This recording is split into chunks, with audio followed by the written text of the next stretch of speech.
Mesdames et messieurs, bonsoir. Très heureux de vous retrouver ce soir dans le cadre de Face à l'actualité. Aujourd'hui, ce n'est pas Lionel Kioni qui vous tient compagnie, eh bien c'est Monsieur Plaisir Makassi qui vous tient compagnie pour analyser l'actualité de la République démocratique du Congo.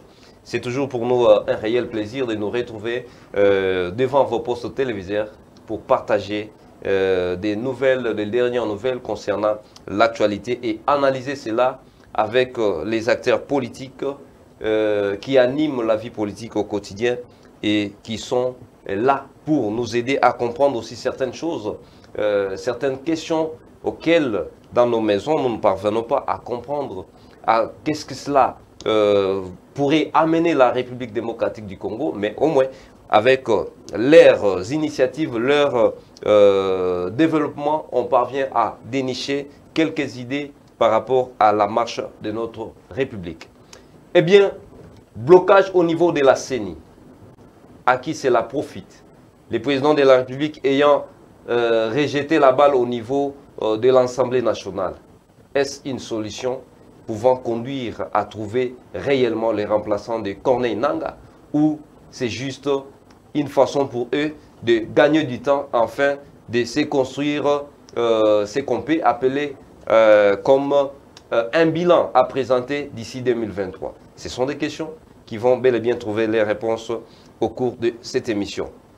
État des droits, une idée sans fondement ou réellement une idéologie qui est mise en place pour parvenir à une fin d'amener tous à pouvoir respecter la loi et tous à nous comporter selon ce que la loi exige. Est-ce que l'état des droits, réellement, depuis que ça a été annoncé, elle a un fondement, ou c'est simple une idée qui n'a pas de fondement? Eh bien, ce soir, je ne serai pas seul. Je serai bel et bien accompagné par M. Maurice Licourt. Il est acteur politique. Il est aussi parmi les dernières personnes avec qui le maréchal Mobutu Sese Seko a collaboré, parce qu'il fut l'un des conseillers au ministère ITPAT, ainsi que le chargé des missions, donc au niveau de la diplomatie, du maréchal Mobutu Sese Seko, à qui j'ai dit bonsoir. Bonsoir, monsieur Makassi. Très heureux de vous retrouver encore sur ce plateau. Moi, d'ailleurs, c'est beaucoup plus que ça. Merci beaucoup. Monsieur Maurice, aujourd'hui, nous voulons parler un peu de cette question qui concerne la CENI. On en parle de gauche à droite. Qu'est-ce qui se passe? Les blocages viennent de quel côté? En tout cas, merci beaucoup, monsieur Makassi, pour la question. Vous voyez bien que tout le monde s'agite. Tout le monde s'ajoute autour de la CENI. Et vous savez pourquoi? C'est parce que chacun de nous a l'idée de la tricherie, de la fraude. Comment ça? Qui a élu domicile dans notre pays. Et depuis la création même de la Commission électorale nationale indépendante, depuis Malou Malou, à ce jour, en passant par les Nangaa et les autres là. Puisque, vous savez, monsieur Makassi, moi je vous parle par expérience parce que en 2005, moi-même j'ai été candidat. J'ai été candidat, député national chez nous.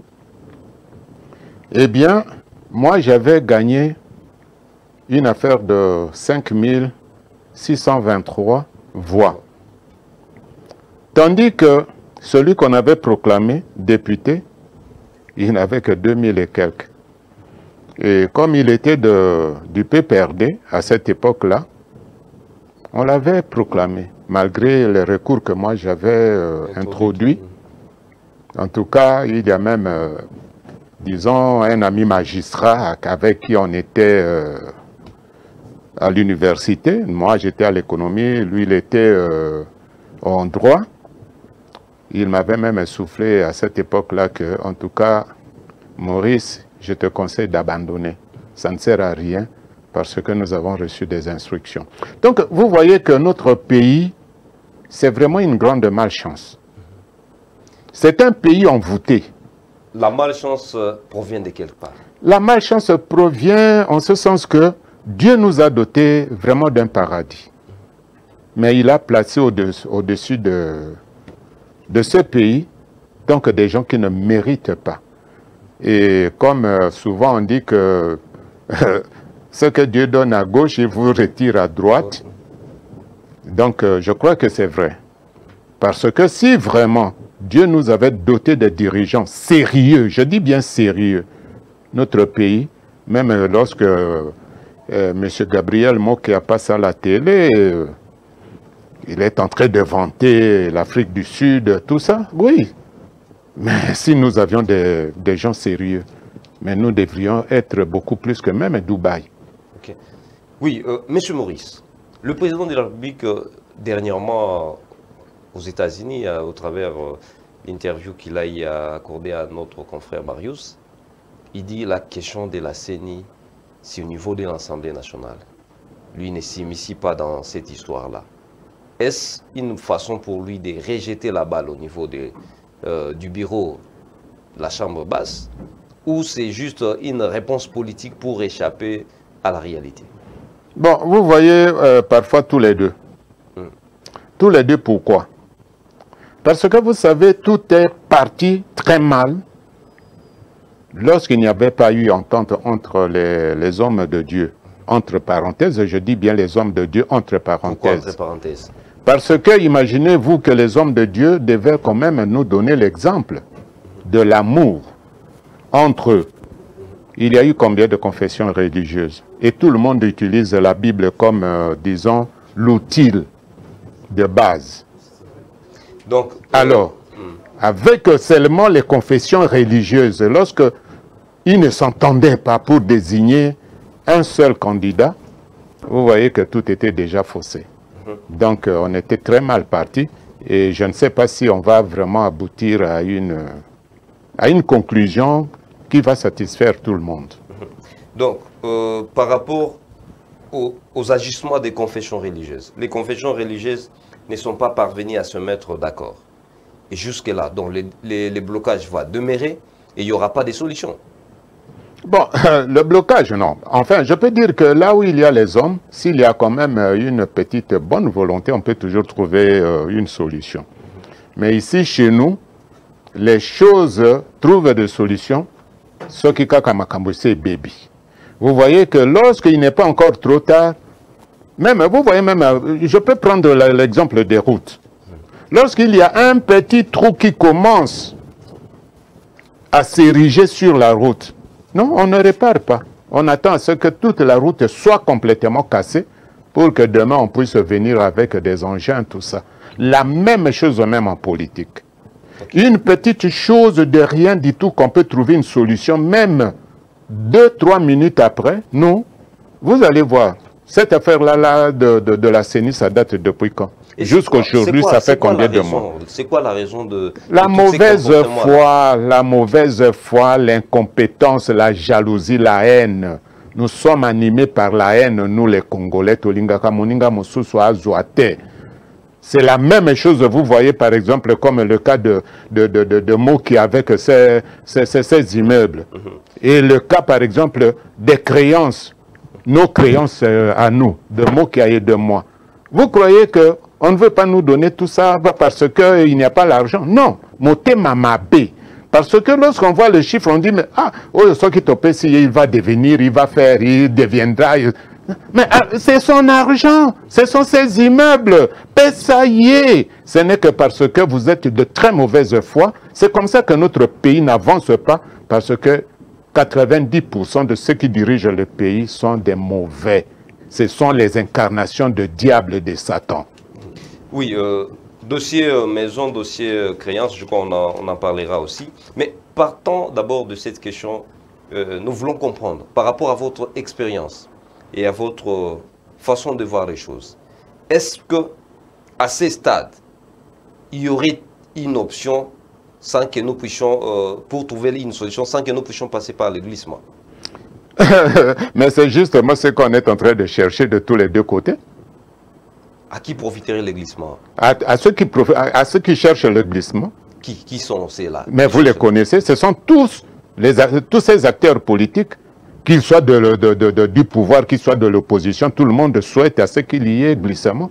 Vous croyez que parce qu'on fait des grimaces sur les plateaux de télévision que chacun de nous ne souhaite pas le glissement? Mais le président de la République rassure, malgré que les interventions du Sénat américain, ainsi de suite, il rassure qu'en 2023, il y aura bel et bien élection. Mais pourquoi nous, ici, dans notre pays, nous devons, disons, calquer notre politique, la marche de notre pays sur d'autres États?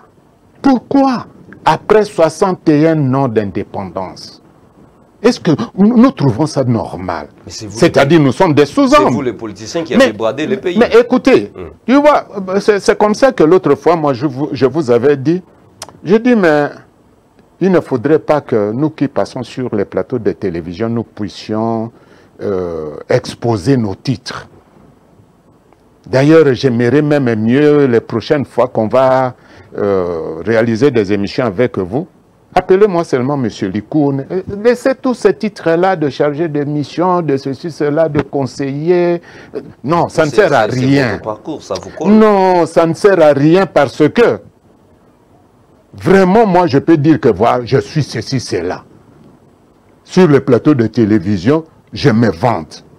Mais lorsqu'on voit ce que moi, je suis en train de poser comme acte sur terrain, on peut même se poser la question, est-ce qu'il y a Yekola?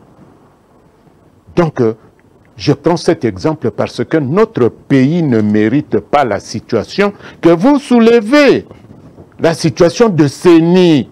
Combien de mois seulement pour désigner les animateurs? Ça prend déjà plus de combien de mois? Bientôt 2 ans. Bientôt 2 ans. Et nous allons faire comme ça 5 ans de quinquennat. On n'a pas... Non, c'est triste. Est-ce que la loi portant organisation et fonctionnement de la CENI, donc les réformes qui ont été apportées, ça n'a pas été bien réfléchi? Est-ce que cette question n'a pas été bien étudiée en amont pour que nous ne puissions pas nous calquer ou nous stagner à ce niveau? Vous savez, M. Makassi, c'est par expérience que je vous dis ça. Nous sommes parmi les pays qui ont des meilleurs textes juridiques dans le monde. Mais ce ne sont pas les textes qui travaillent. Ce sont les hommes qui sont les animateurs de ces textes. Je vous donne un exemple. Depuis que les cours et tribunaux ont restitué à Moki à ces immeubles, est-ce qu'à ça Zuyanko? Il y a toujours des cas, il y a toujours... Et vous allez dire qu'il n'y a pas de texte. Mais il y a des arrêts de la Cour de cassation, il y a les arrêts de la Cour d'appel, il y a les jugements des tribunaux de grande instance. Mais pourquoi? Pourquoi tous les jours on doit s'époumoner? Alors que... Donc c'est pour vous montrer comment est-ce que notre pays est en train d'être, disons, animé par des hommes de mauvaise foi. Hein? Donc c'est une question générale des hommes dans tous les secteurs. Des hommes. D'ailleurs, il y a une idée qui m'est venue à l'esprit. Vous savez, j'avais soulevé ce problème il y a de cela quelques mois, lorsque j'étais passé sur, disons, une des chaînes concurrentes, enfin, vos concurrents, quoi. Oui. J'avais soulevé ce problème que je vais vous dire. Lorsque on était allé, en fait, toujours pour un autre problème là de nos créances, il vous souviendra que c'est l'Union africaine qui était l'initiatrice de ce deal. Je ne vais pas citer, disons, les noms ou les titres, tout simplement pour ne pas blesser certaines susceptibilités diplomatiques. Lorsqu'on était allé aborder ce problème avec l'Union africaine, on nous avait bien reçus avec M. Gabriel Mokia. D'ailleurs, elles sont là pour nous suivre. On avait parlé, et puis, vous savez, il y a un des diplomates qui a manqué même, disons, le tact de la diplomatie. Pour nous dire quoi? Il nous dit en tout cas, vous savez, c'est votre pays qui est à la base du retard de l'Afrique, sur tous les plans. Un instant. Alors moi je lui ai posé la question, je dis mais pourquoi? Il dit parce que si votre pays, avec la dimension que vous avez de sous-continent et toutes les richesses que Dieu vous a données, si vous aviez eu des dirigeants, l'Afrique allait décoller. Je me limite là. Si nous avions eu des dirigeants, l'Afrique allait décoller. Donc, oui. Nous manquons de dirigeants. Nous avons quoi alors? Bon, abordez notre problème. C'est triste. En tout cas, si nous n'avons pas de dirigeants pour pouvoir diriger le pays, qu'avons-nous réellement? C'est une question, je crois que dans vos maisons, vous avez la réponse. Et M. Maurice, aujourd'hui, depuis l'entrée au pouvoir de M. Félix Antoine Tshisekedi Tshilombo, il avait prôné l'état des droits. Parlons-en. Depuis que M. Félix Antoine Tshisekedi a initié cette pensée, je crois qu'il a hérité bel et bien de son père, Étienne Tshisekedi, état des droits. En quelques mots, comment avez-vous appréhendé la pensée de l'état des droits quand il avait annoncé? Vous savez, M. Makassi, la dernière fois, je crois que la semaine passée, on avait réalisé une émission avec vous ici concernant le problème là des infrastructures de Kinshasa et la création de la nouvelle ville. Okay. Je vous avais dit que ici chez nous, si nos dirigeants, par exemple, vous trouvez un travail, une étude dans vos bureaux et que vous savez très bien que ce n'est pas vous l'initiateur de ces études, si vous êtes honnête, vous devez appeler ceux qui ont eu cette idée-là, donc les génies qui ont conçu cette histoire. Mais si vous voulez tricher, vous allez tricher et copier très mal. L'idée là de l'état de droit n'est pas l'idée de Félix Tshisekedi. C'est le papa. C'est le papa qui avait cette idée-là de l'état de droit.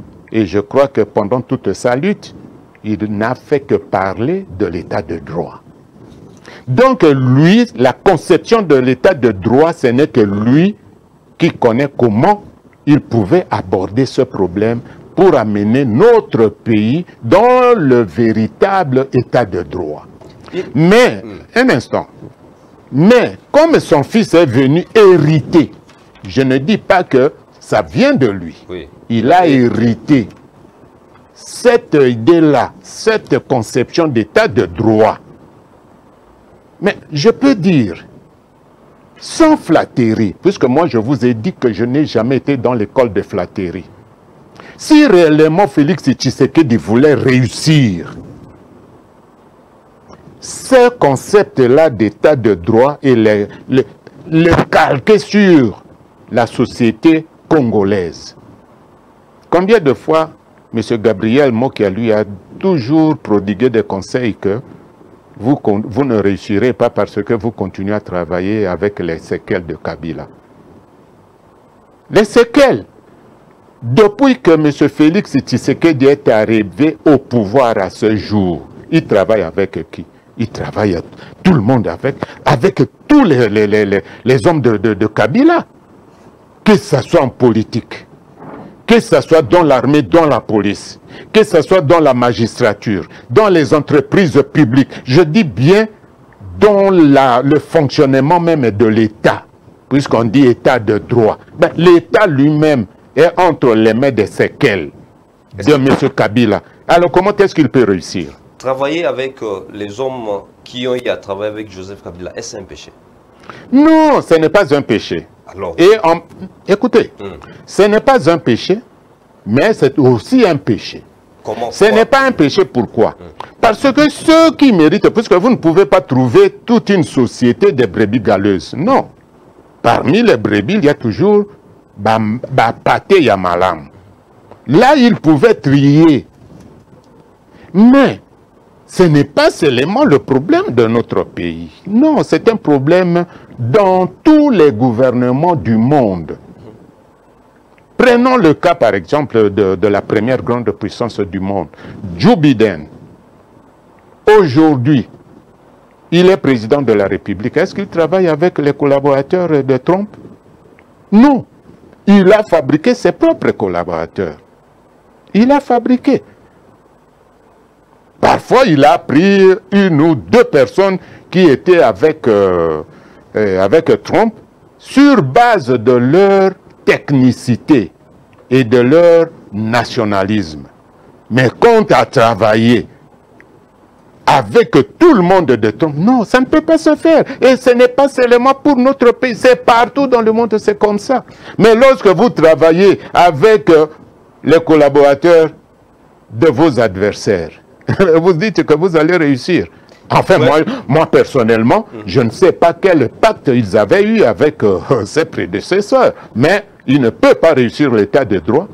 Mais la preuve est là. Donc, pour l'exécution seulement de la décision de restitution des biens de Gabriel Mokia, le jugement est là. Les arrêtés sont là. Et la loi dit que vous devez requérir la force publique, c'est-à-dire la police, pour accompagner l'huissier. Ça ne se fait pas. Pourquoi? Pourquoi? Et vous allez dire que ça, c'est l'état de droit. Ou bien c'est la mascarade de l'état de droit, ou bien la caricature. Et nous allons quand même glorifier pour flatter. Et moi, sur le plateau de télévision, je vais dire que oui, ça marche, c'est très bien, et que Banananga Balobi, mais papa est en train de mentir. Non. Comment est-ce qu'on peut trouver quelqu'un sérieux? Parce que comme nous sommes à deux sur le plateau de télévision, mais on est en train de nous coter. Ce n'est pas à l'université où il y a des cotes, comme vous dites, des points transmissibles, mais non. Ici, c'est tout le monde qui est professeur à la maison, devant l'écran, et on nous cote. Et moi, on doit me coter que je suis menteur et je suis tricheur. Non. Merci, je dois quand même garder mon honneur. Merci, M. Maurice.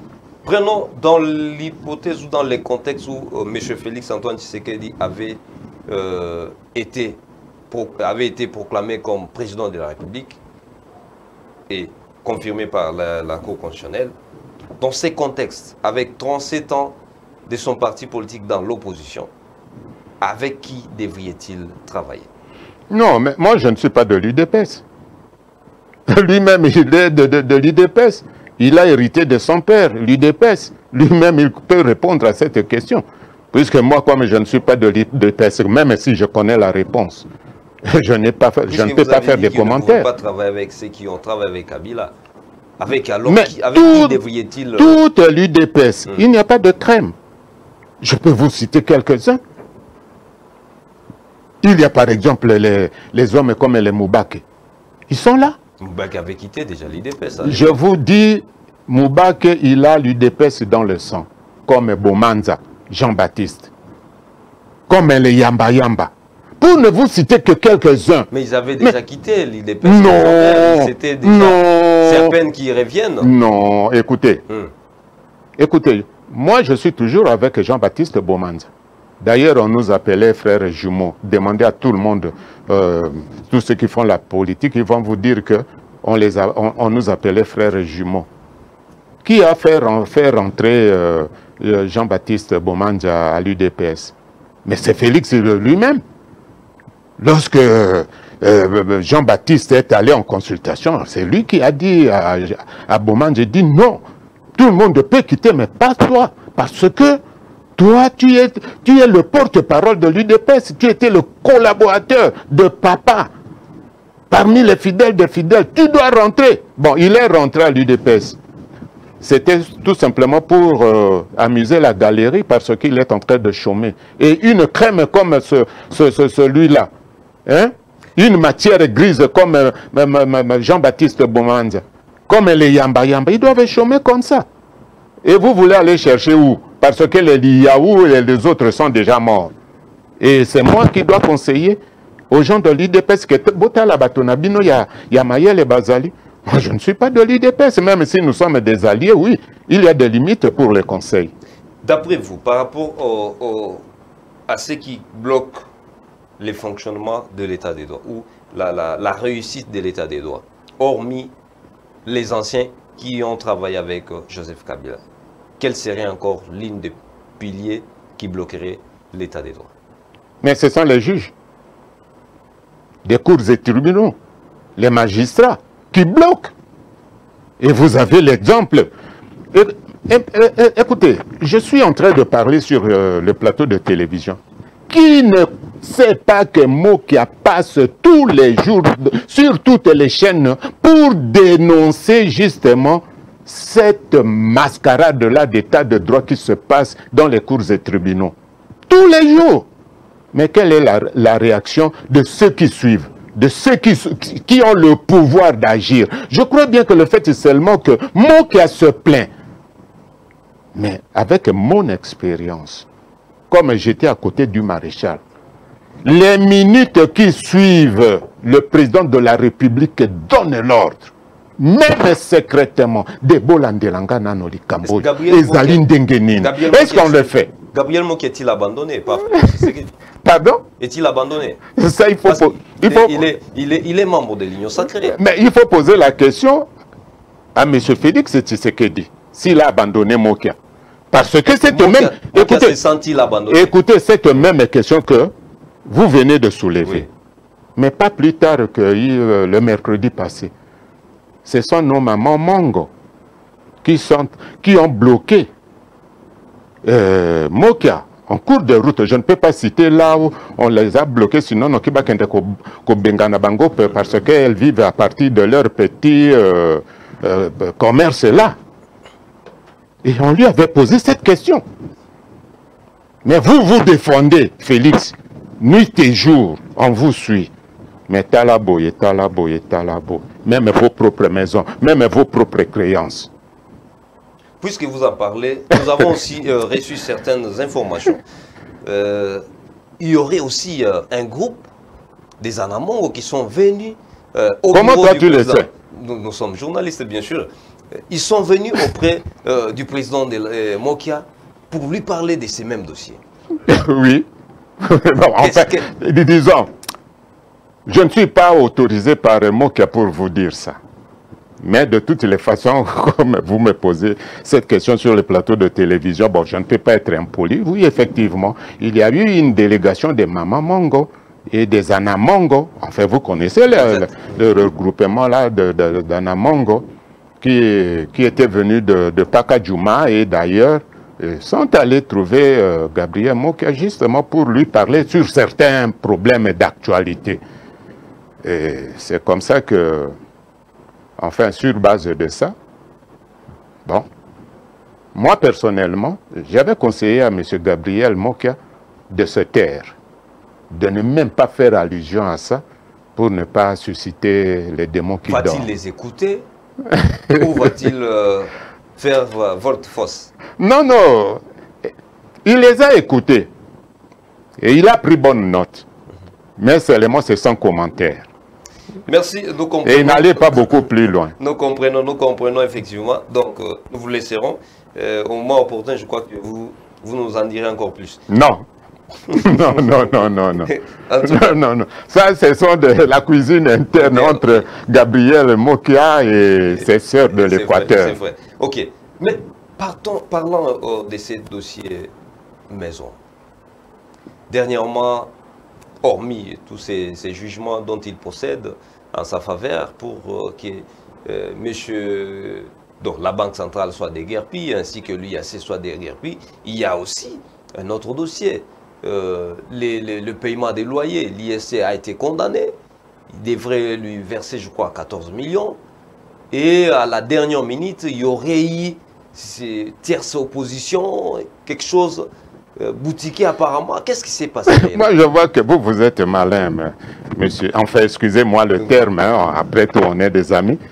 Bon, acceptez que je puisse vous dire que vous êtes malin, puisque vous me poussez à dire des choses que je ne devais pas dire. Effectivement, c'est à partir de la visite de toutes ces mamans-là, d'une délégation des mamans de l'Équateur, des Anamongo, des Mongo et les mamans de l'Équateur, qui étaient aussi accompagnées d'autres personnes, que nous avons découvert aussi beaucoup de choses. Qu'avez-vous découvert? Donc les blocages, que ce soit les maisons de Gabriel Mokia, pourquoi on ne veut pas lui restituer ses maisons. Félix Tshisekedi voudrait habiter dans ces maisons là. Non. Il veut s'en approprier. Non. Qu'est-ce qui bloque? Pourquoi on ne veut pas nous payer nos créances? Donc, les décisions, on connaît maintenant qui sont derrière toutes ces histoires. Vous connaissez oui, on nous a déjà dit, voilà, il y a ça. Donc, nous les mettons là. N'allez pas beaucoup plus loin. On a compris beaucoup de choses. C'est comme ça que lorsque les gens viennent vous voir ou solliciter une audience, il ne faut pas souvent croire qu'on vient tout simplement pour vous demander de l'argent. Parfois, il faut les recevoir, les écouter. Vous allez découvrir beaucoup de choses. Et ce sont des décisions parfois qui ne viennent pas d'ici. Et c'est là même on nous a fait comprendre pourquoi Gabriel Mokia... Ça ne vient pas ici, ça vient du Katanga, Moïse Katumbi. Non, n'allez pas loin, vous êtes malin. Pourquoi est-ce qu'on ne pouvait même pas le nommer ministre de la Défense? Pourquoi on ne veut pas lui restituer? Enfin, je me limite là. Merci, je crois que au moment opportun, ça finira toujours par sortir. Monsieur Maurice, à part ces dossiers, il y a ici vos créances. Depuis les dialogues de l'Union africaine a été saisie pour ces dossiers. Joseph Kabila avait accepté, après plusieurs fois emprisonné Gabriel Mokia, ainsi de suite, il avait enfin accepté de céder aux exigences que vous aviez y apposées pour participer au dialogue. C'était notamment le paiement de vos créances, y compris aussi l'affaire de maison. Mais depuis Joseph Kabila, vous commenciez déjà à toucher une partie on continue. Vous continuez à toucher. Mais à compte-gouttes. À compte-gouttes, ok. Oui, pour ne pas nous permettre de réaliser nos affaires. Par exemple, moi j'ai l'idée de relancer mes plantations de café et de caoutchouc. Ok. Comme Gabriel Moké aussi. Il a l'idée de relancer ses activités de café. D'ailleurs, vous savez bien que lui, il a fait fortune à partir du café. Et il veut aussi acheter un bateau, enfin même 2 bateaux pour l'évacuation, puisque tous ces produits, ça traîne à l'intérieur. Chez nous, il y en a beaucoup. Donc, il n'y a pas moyen d'évacuer. Même les véhicules, il n'en a pas. Mais Gabriel Mokia, il a cette idée. Mais comment le faire? Mais vous avez par exemple la dette de quelqu'un de 5 millions de dollars. Vous lui donnez 100 000 dollars après 2-3 mois. Après 6 mois. Qu'est-ce qu'il va faire avec ça? Donc, ça montre bien que Olingi Kopesa Yembongote. Alors qu'avec cet argent, on pouvait éponger même les chômeurs.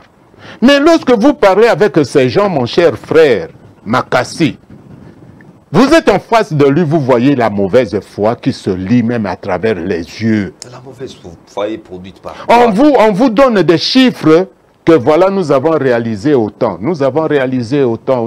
Mais lorsque vous amenez, mais oh, il n'y a pas l'argent, alors qu'il y en a. Et vous arrivez même là où on doit vous signer les documents. Vous êtes dans la salle d'attente. Même 10 personnes, on prend 8. Et qui sont ces 8-là? Je ne veux pas entrer en profondeur. Et ils sortent avec sourire. Parce qu'on a signé leur DTO. Mais lorsque Gabriel Mokia entre pour justement discuter de nos problèmes et tout ça, non, on lui dit que le dossier n'a pas été na cimetière. Oh. Je dis bien, Toti Yango na cimetière. Quel cimetière de la Gombe? Ils connaissent ce que cela signifie cimetière, c'est-à-dire on ne va pas vous payer. Nanko. Et si vous voulez qu'on vous paye, il faut que vous nous remettiez 700 000 dollars. Mais mon cher frère, je vous dis non, il y a des choses qui se passent ici. Alors comment se fait-il qu'on peut développer? Donc vous lisez bien la haine devant ces gens-là. Pour que l'État puisse vous payer votre droit, vous devriez d'abord rétrocéder. Oui, oui. Comme la non. A été donc gratuitement comme ça. Et tu demandes à ce qu'on te donne. Alors parfois, moi je pose la question, je dis mais est-ce que c'est 700 000 francs congolais? Oh non, 700 000 dollars. Je dis, mais est-ce que nous, vraiment, nous connaissons ce que c'est le dollar? Donc, comme ça, tu viens de nulle part et les 700 000 dollars. Et imaginez-vous un individu comme ça. À vous seul, on vous demande 700 000 dollars. Il a combien de dossiers? Prenons avec 10 dossiers seulement. C'est comme ça qu'ils deviennent des riches. Ils se construisent des villas et on consort. Et voilà. Donc, automatiquement, en moins de 6 mois, il devient milliardaire. Et vous trouvez ça normal. Alors que les gens qui sont des grands opérateurs économiques, pour maintenant faire travailler, vous savez que nous sommes dans un pays où nous sommes dans une économie de sous-emploi. Tous les outils de production sont par terre. Je peux dire même inexistants. Mais comment, comme Gabriel Moki a dit que nous devons créer la classe moyenne. La classe moyenne, on doit créer ça verbalement. Mais c'est justement à partir de l'argent qu'on doit payer aux opérateurs économiques leurs créances pour qu'ils puissent maintenant investir et ça va créer l'effet domino. Ils vont éponger Mais alors, cette classe moyenne-là, vous savez comment est-ce que notre pays est en train de marcher à reculant.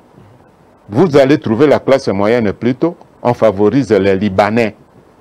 On favorise les Indo-Pakistanais, les Pakistanais, qui ont acheté même tous nos bateaux. Et oui, je profite même pour parler de l'association de Anafeco. Hein, des navigateurs du fleuve Congo. C'est une association qui est rattachée à l'MDECO de M. Gabriel Mokia. Oui. Ils sont mal... Donc, ce sont les navigants de l'ONATRA. L'ONATRA les utilise comme sous-traitance pour les Libanais et certains généraux qui ont racheté les bateaux. Donc, vous voyez les officiers de l'armée, de la police qui deviennent la classe moyenne avec des bateaux. Et ils payent très mal, donc leurs propres frères. Donc, alors, vous voyez des choses... Non, ce sont des choses à pleurer. J'aimerais même mieux d'aborder un autre problème. Les officiers, les personnes censées accompagner l'état des droits... Oui, ce sont eux qui sont devenus la classe moyenne, les commerçants, les hommes d'affaires. Donc, pouvons-nous dire que l'état des droits est une idée sans fondement? Non. Je peux dire qu'au niveau de la mise en pratique, il n'y a pas d'animateur. Il n'y a pas d'animateur. Lancé comme ça, qui n'a pas été bien étudié pour... je peux dire que c'est Papa Etienne Tshisekedi qui avait lancé cette idée. Lui-même, comme il n'est pas présent, bon, ceux qui ont hérité de cette idée... Mais est-ce qu'avant de réussir toutes ces histoires, ils vont réussir avec qui? Avec le verbe ou bien avec les hommes? Mais ces hommes-là, ce sont les séquelles de Kabila. D'une part, Etienne Tshisekedi n'a pas eu tort de ne pas avoir, comment dirais-je, enseigné suffisamment dans son parti politique la pensée ou l'idéologie de l'état des droits.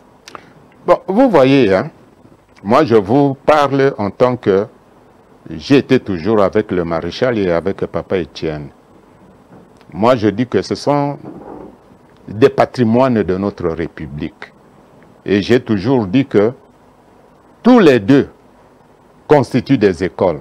Donc ici dans notre pays, nous n'avons que deux écoles politiques. L'école du maréchal et l'école de Papa Etienne.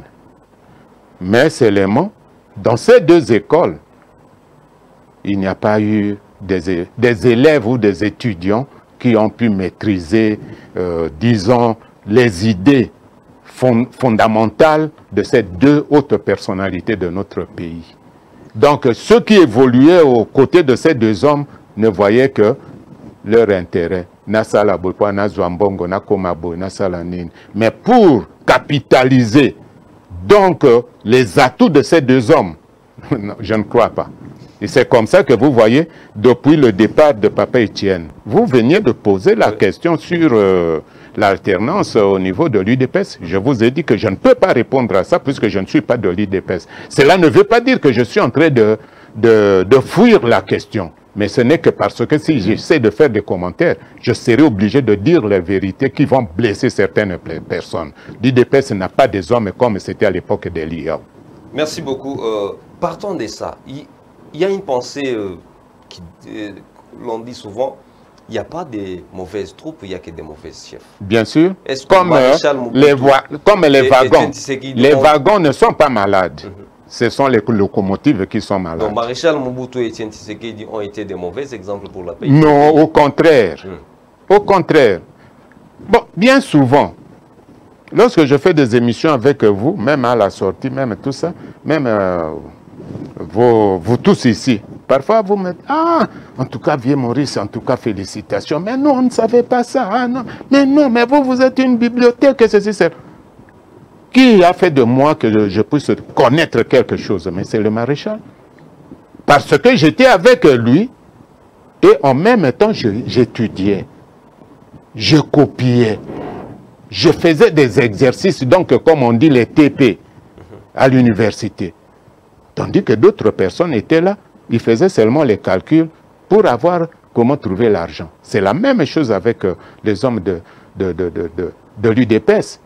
Qui a vraiment exploité l'intelligence de Papa Etienne? Ils ne sont pas nombreux à l'UDPS. Je me limite là. Merci beaucoup, M. Maurice. Mais nous avons parlé du blocage au niveau de la CENI. Nous avons parlé de l'état des droits. Maintenant, par rapport à votre sagesse, s'il vous est demandé de proposer des solutions, surtout au niveau de la CENI, pour décanter la situation, quels seraient vos conseils? Vous croyez qu'un homme comme M. Félix Tshisekedi va accepter de se faire encadrer des hommes qui ont de la matière grise, comme on dit, on disait du cabinet du maréchal Bruntrest? C'est ça la question. En tout cas, merci beaucoup. Mais concernant l'état des droits, que faudrait-il faire? Que faudrait-il faire? J'ai répondu à cette question. Je sais. Que faudrait-il faire? Parce que si la personne censée donner l'ego, les personnes censées donner l'ego au niveau de la magistrature, bien sûr, parce qu'il y a séparation des pouvoirs, bien sûr. Le président de la République l'avait martelé. Mais lorsqu'on vous demande à vous, oui. Écoutez, monsieur Makassi, lorsqu'on vous demande à vous, oui, que voilà, il faut aller trouver le président de la République pour résoudre les problèmes de maison. Mais on va lui demander aussi d'aller aussi faire baisser les prix de Kwanga, de Makayabou et de Foufou au marché. Donc on ne sait pas si... Enfin, vous avez compris. Merci beaucoup, c'était pour nous un plaisir de vous avoir aujourd'hui, afin de parler de cette question liée au blocage au niveau de la CENI. Merci de votre expertise et vos idées. Je crois que vous tous qui nous avez suivis au niveau de vos maisons, vous avez retenu un bon nombre d'éléments par rapport à cette question liée au blocage au niveau de la CENI et aussi la question sur l'état des droits. Une idée sans fondement où réellement il y a des bases, il y a des fondements auxquels on peut espérer une réussite. Selon M. Maurice, décidément, la République a la malchance de ne pas avoir des hommes. En tout cas. C'est un envoûtement. Merci beaucoup. C'était un réel plaisir. Un mot? En tout cas, merci beaucoup. Disons que je peux terminer seulement pour rappeler la situation désastreuse, catastrophique des membres de notre association des navigants du fleuve Congo qui sont en train de souffrir. Ils n'ont même pas de salaire, sont maltraités par leurs propres frères. Alors que l'ONATRA, ce sont les agents de l'ONATRA, que l'ONATRA utilise comme sous-traitance pour les Libanais et pour les généraux. Mais ils sont très mal payés. Et vous avez le ministère du Travail, les inspecteurs du Travail, qui ne passent même pas pour vérifier toutes ces histoires. Je ne sais pas pourquoi. Le militaire, par rapport à notre législation, les militaires ou les officiers ne sont pas interdits de faire le petit commerce? Sur papier, oui. Dans la réalité, non. Mais lorsque vous trouvez des militaires qui ont des bars, qui ont des bateaux, qui ont presque tout, vous allez dire... Non, en tout cas, M. Makassi, je vous préserve de tout ça. Merci beaucoup. En tout cas, merci à vous tous qui nous avez suivis partout dans le monde, partout en République démocratique du Congo. Et vous tous qui nous suivrez aussi en ligne, nous vous disons merci et restez toujours branchés et fidèles au programme de la ZTM Télévision. Nous sommes là pour vous accompagner et pour analyser pour vous l'actualité ainsi que vous présenter les grandes lignes et vous présenter au fait une pensée ou une vitrine de ce que peut devenir le Congo demain si au moins tout le monde s'y met et si tout le monde s'y implique afin de pouvoir changer ou agir dans son milieu. Je crois que demain serait meilleur. Mais si nous restons toujours bras croisés, je crois que nous ne ferions rien et nous allons continuer toujours à pleurer. Après 61 ans. Voilà. Après 61 ans, c'est comme si on est nulle nous part. venons à peine d'avoir l'indépendance et nous ne savions rien. Or, nous n'avons pas raison. Nous avons tort parce que à 60 ans, c'est un adulte qui a des petits-fils et on sort. Donc, prenons tous les responsabilités d'agir dans l'intérêt commun. Et je crois que les Congos seraient bénéficiaires et nos enfants seront fiers de nous. Si nous ne faisons rien, nous allons nous attirer la foudre ou la moquerie de nos enfants. Merci. Bonne suite des programmes sur ZTM Télévision. Merci à Lionel Kioni. Merci à toute l'équipe ZTM Télévision. Merci à vous tous qui nous avez suivis. Magali Kani. Et félicitations à M. Jean-Marie Kinavouidi.